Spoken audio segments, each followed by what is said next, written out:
দর্শক, আমার পিছনে এই মহাসড়কটিতে যে দীর্ঘ পরিবহনের লাইন দেখতে পাচ্ছেন, সেটি হচ্ছে ঢাকা-টাঙ্গাইল বঙ্গবন্ধু সেতু পূর্ব মহাসড়কের এলেঙ্গা থেকে বঙ্গবন্ধু সেতু পূর্ব পর্যন্ত যে 13 কিলোমিটার সড়ক রয়েছে, সেই 13 কিলোমিটার সড়কের এই চিত্র আপনারা দেখতে পাচ্ছেন।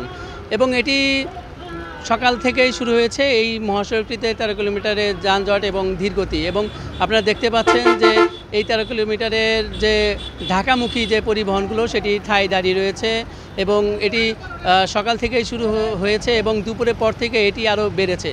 এখন পর্যন্ত আমাদের তথ্য অনুযায়ী এই ঢাকা-টাঙ্গাইল বঙ্গবন্ধু সেতু পূর্ব মহাসড়কের প্রায় 14 কিলোমিটার এলাকা জুড়ে যানজটের সৃষ্টি হয়েছে এবং এর ফলে এই রোডে যারা ব্যবহারকারী রয়েছেন তারা চরম ভোগান্তিতে পড়েছেন এবং এই ভোগান্তি গতকালকে থেকেই শুরু হয়েছে। এবং আপনারা জানেন যে ঈদের ছুটি শেষে কর্মস্থলে মানুষ ফিরতে শুরু করেছে এবং উত্তরের যে মানুষগুলো রয়েছে, আমরা যেটিকে উত্তরবঙ্গ বলে জানি, যে এই উত্তরবঙ্গের মানুষজন তাদের কর্মস্থলে ঢাকা ফিরছেন এবং এই ফিরাকে কেন্দ্র করে এই মহাসড়কটিতে পরিবহনের সংখ্যা যেমন বেড়েছে,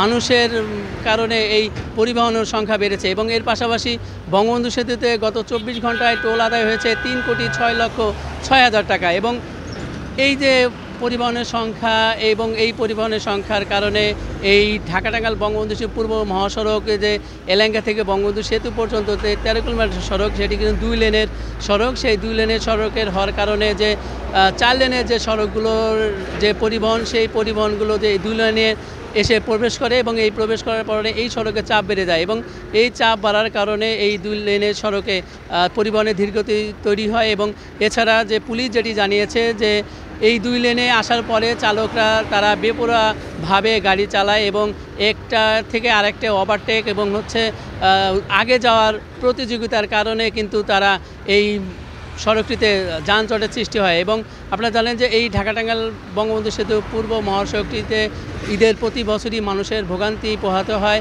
ঈদের আগেও এই সড়কটিতে মানুষের ভোগান্তি হয়েছে শুধুমাত্র এই 13 কিলোমিটার অংশে। এবং এই ঈদের পরবর্তী যারা কর্মস্থলে ফিরছেন তারাও কিন্তু এই সড়কটিতে ভোগান্তিতে পড়েছেন। এবং আপনারা জানেন যে এখন আমরা যেটি দেখতে পেয়েছি যে যারা উত্তরবঙ্গে থেকে যারা ঢাকায় ফিরছেন কর্মস্থলে, অধিকাংশ মানুষকে আমরা খোলা ট্রাক এবং যে মালবাহী যে ট্রাক রয়েছে সেই ট্রাকের উপরে চলাচল করতে আমরা দেখতে পেয়েছি। এবং এছাড়া এই সড়কটি সকাল থেকেই এই অবস্থাতেই পড়ে রয়েছে। আপনারা যে একটি দেখতে পাচ্ছেন যে এই ঢাকা-টাঙ্গাইল বঙ্গবন্ধু সেতু মহাসড়ক যে চিত্র আপনাদের দেখাচ্ছি, সেটি হচ্ছে সকাল থেকে। এবং এর আগে গতকালকেও এই সড়কের একই অবস্থা ছিল এবং এখন পর্যন্ত সেই একই অবস্থা রয়েছে। এবং এই চিত্রটি মাঝে মাঝে স্বাভাবিক হলেও পরবর্তীতে আবার সেটি এই দীর্ঘ লাইনে পরিণত হয় এবং এই দীর্ঘ লাইনের পরিণত হওয়ার কারণে কিছুটা এলাকায় যানজটের সৃষ্টি হয়। এবং আপনারা দেখছেন যে এই পরিবহনগুলো এখন দাঁড়িয়ে রয়েছে এবং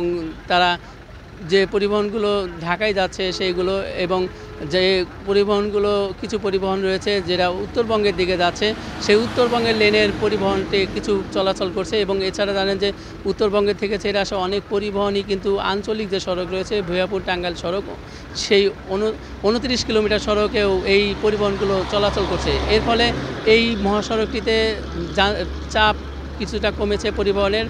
এরপরেও কিন্তু এই 13 কিলোমিটার সড়ক এলেঙ্গা থেকে বঙ্গবন্ধু সেতু পূর্ব পর্যন্ত এই 13 কিলোমিটার সড়কে কিন্তু ব্যাপক পরিমাণের পরিবহনের সংখ্যা বৃদ্ধি হওয়ার কারণে যানজটের সৃষ্টি হয়েছে এবং কিছু অংশে ধীরগতি রয়েছে।